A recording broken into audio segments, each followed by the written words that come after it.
So இந்த மாதிரி இல்லை அவங்க கேரக்டரை கம்ப்ளீட்டாக அசாசினேட் பண்ணி குழந்தை விஷயத்துலேருந்து ஆரம்பிச்சு லவ் பண்ண பீரியட்லேருந்து ஆரம்பிச்சுன்னு சொல்லி இல்லை இவங்களோட தொடர்பு இருக்குது இப்படிங்கிற மாதிரி நிறைய அலிகேஷன்ஸ் அந்த இடத்துல வச்சுருந்தாரு.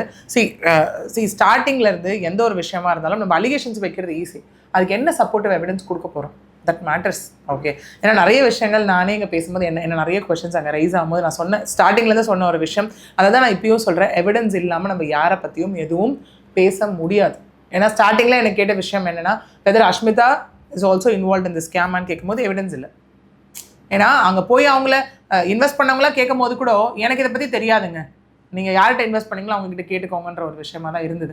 இதே எவிடன்ஸ் இருந்ததுன்னா அந்த இடத்துல எஸ் பேசியிருக்கலாம். But when it comes to இந்த கேர்ள் விஷயம், எஸ் அவங்க அஷ்மிதா தான் வீட்டுக்கு வந்தாங்க, வந்து ஃபோன் வாங்கிட்டு போனாங்க அப்படிங்கிற விஷயம் எல்லாமே அதில் எவிடன்ஸ் இருந்தது, அதனால நம்ம பேசணும். ஓகே, இப்போ விஷ்ணு நிறைய அலிகேஷன்ஸ் அந்த இடத்துல வச்சிருக்காரு இல்லையா, அந்த அலிகேஷன்ஸ் எல்லாமே அப்படியே போயிட்டே இருந்தது. But that was a wrong thing அந்த இடத்துல. ஏன்னா இருக்காங்க ஒரு சோஷியல் மீடியா, அது எல்லாத்தையும் வந்துட்டு அந்த ஒரு ரெஸ்பான்சிபிலிட்டி அவங்களுக்கு இருக்கணும், எல்லாத்தையும் தாண்டி அந்த ஒரு பேசுகிற விஷயங்கள். ஏன்னா இவர் அங்கே என்ன சொல்லியிருந்தாருன்னா அந்த பொண்ணு விஷயத்தில் மாட்டினப்போ அவர் ஒரு விஷயம் அங்கே சொல்லியிருப்பார், இல்லை ப்ரோ என் குழந்தைங்கள்லாம் பார்ப்பாங்க, என் பொண்ணு பையன்லாம் பார்ப்பாங்க, நாங்கள் அழுதுருப்பார். இதே விஷயம்தான் இவர் வந்து ஒரு பொண்ணை பற்றி அதுவும் தன்னுடைய மனைவி பற்றி பேசும்போது அவங்க பசங்க அங்கே பார்ப்பாங்க. இதே ஒரு தேர்ட் பர்சனுக்குள்ளே எடுக்கிற ரிவெஞ்ச் மாதிரி ஆயிடுச்சு. ஏன்னா இங்கே 10 years ஆஃப் லைஃப் அவங்க பேசும்போது சொல்லியிருப்பாங்க, 10 வருஷம் ஆஃப் லைஃப் இந்த இடத்துல. ஓகே, இருக்கும்போது இந்த 10 வருஷம் சகிச்சுட்டு இருக்கிறதுக்கான ரீசன் என்ன? ஓகே, இன்னொன்று ஐ திங்க் 2021 லைக் ஃபர்ஸ்ட் டிவோர்ஸும் அந்த இடத்துல நடந்தது, திரும்ப வந்து குழந்தைங்களுக்காக ரீயூனியனும் ஆனாங்க அந்த இடத்துல இல்லையா.